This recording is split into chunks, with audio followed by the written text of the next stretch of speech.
रामराम मित्रांनो, मी अमोल कोळेकर पाटील. महाराष्ट्राला दोन तुकडे करून विदर्भ महाराष्ट्रापासून वेगळा करायचा हा डाव बऱ्याच दिवसापासून होता.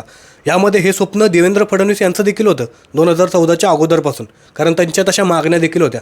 हाच मुद्दा पुन्हा एकदा समोर आलेला आहे की ज्या पद्धतीनं विजय वडेट्टीवार यांनी वेगळा विदर्भ करावा यासाठीचं त्यांनी बोलल्यानंतर चंद्रशेखर बावनकुळे जे आहेत त्यांनी तात्काळ लगेच सांगितलं की आमचा देखील प्रयत्न आणि आमचा देखील प्लॅन हा विदर्भाला महाराष्ट्रापासून वेगळा करायचाच आहे.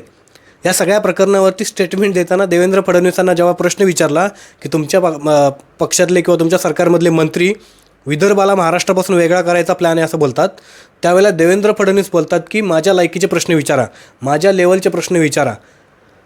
चंद्रशेखर बावनकुळे देवेंद्र फडणवीसांचे चेले, अत्यंत जवळचे.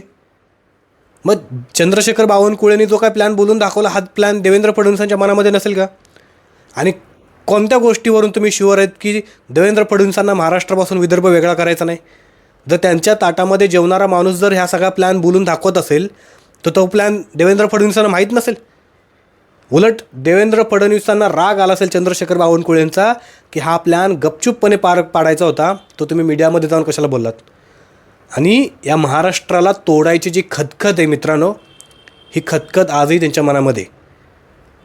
त्याच्यामुळं नक्की विचार करा की या महाराष्ट्राचा शत्रू कोण आहे, कोणाला या महाराष्ट्राचे तुकडे करायचे, कोणाला विदर्भ वेगळा करायचा आहे, मुंबई गुजरातला देऊन टाकायचे, इकडे पश्चिम महाराष्ट्राला एक वेग कर्नाटकमध्ये मिसळून टाकायचे. कोणाची स्वप्न आहे ते सगळे? कमेंट करून नक्की सांगा.